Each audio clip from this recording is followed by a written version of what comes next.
Slaughter Falls is a hiking trail within Queensland's Mount Coot-Tha forest. The falls was named after C.J. Slaughter, but as the name coincidentally suggests, it has an ominous past filled with murder, suicide, and stories of tormented ghosts. The story begins with a very strange incident that took place on Christmas Day, 1925. Patrick O'Hara was a 23-year-old man who decided, for reasons unknown and that he himself could not explain, to hide in the scrub bushland of Mount Coot-Tha, off the side of the path, and watched a young lady by the name of Margaret Frances Sinclair Donald, who was walking on the path with a friend picking wildflowers.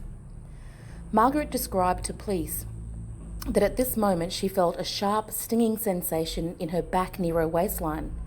She spun around to see Patrick trying to hide in the bush, holding a rifle in his hands. Margaret was rushed to the hospital and thankfully survived the ordeal. Hours later, Patrick was seen wandering the streets in a dazed-like state. He was approached by a concerned passerby, and Patrick immediately confessed that he had just shot a woman. When questioned by police, Patrick could not offer any explanation as to why he was hiding in the bush and why he chose to shoot Margaret. All he offered was the statement, "I just felt something come over me." Roughly 6 months later, there was another occurrence that sent shockwaves through the Brisbane community. On Thursday, the 29th of July, 1926, 2 employees of Burns, Phillip and Company were found dead from an apparent suicide. One body was found at Mount Coot-Tha and the other North Quay. The former was Charles H. Whitehouse, who was described by the company as an ideal employee and had worked with them for a number of years. On the previous Friday, Charles left for work as usual. However, he did not present at work, and that evening he did not return home. Police were alerted by his worried family. However, there was no sign of Charles. He had essentially disappeared. This was until the morning of the 29th of July, when council workers found his body lying in bushes at Mount Coot-Tha's ANZAC Park, opposite Toowong Cemetery. Charles was still clutching the Mauser pistol in his hand, and to the workers' horror, they could see clearly that Charles had been shot in the head at close range.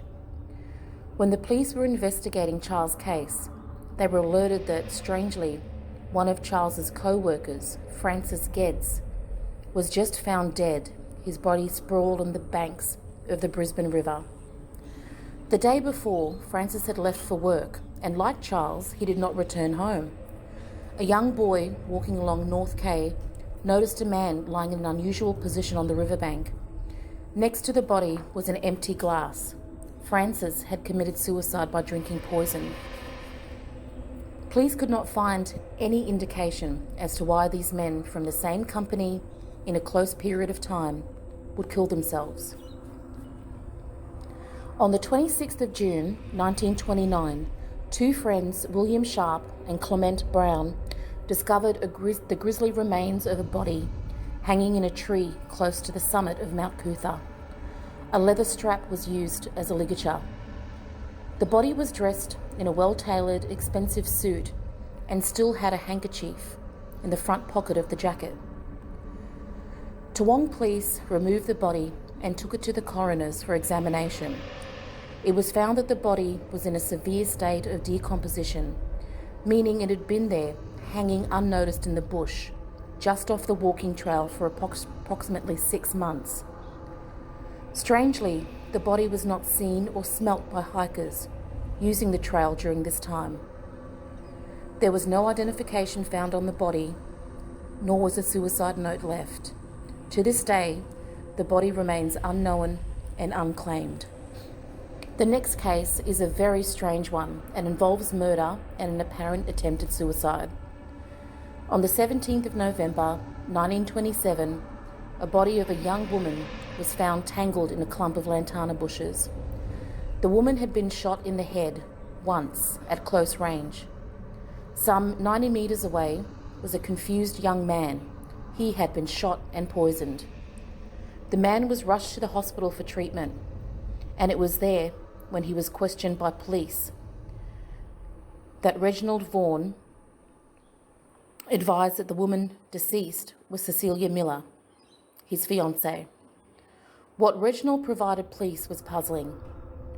Reginald stated that he and Cecilia went for a drive and decided to pull over on a road close to Slaughter Falls.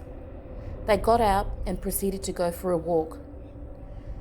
Reginald then said the last thing he remembered was sitting on the car's sideboard, and he felt, as he described it, a cloud coming over his mind. He must have blacked out, because what he remembered next was looking down at Cecilia's dead body. Reginald was adamant he could not remember shooting Cecilia, or himself, or drinking the poison. Reginald stated that he loved Cecilia and that they never fought. In addition to this, members of the community attested that they were both good people and were held in high regard. However, police did find he had a pistol and a bottle of Lysol on his person. The police concluded that Reginald had shot Cecilia. He then drank the poison and shot himself. Before Reginald Vaughan could be tried for the murder of Cecilia Miller, he was committed to the Gunda Mental Asylum. There is also the legend of a ghost that supposedly haunts the area of Mount Coot-Tha. There are a high number of origin stories to this. However, the one that I've heard a few times is this. A girl was having a party with her friends on the grounds. When leaving, she came across a man who said he needed help, as his vehicle would not start. The girl followed the man towards Slaughter Falls, where she was assaulted and then murdered by the man. Apparently, it is this spirit that you will see running from the trail to the car park, dressed torn and muddied and in obvious distress. There are also stories of people seeing a man standing next to his car on the side of the road at night.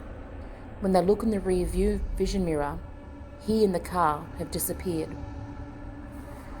One thing you would have noticed that comes up in two of the cases spoken about is that the accused describe an altered state of mind just before the incident, describing it as something clouding or coming over their mind.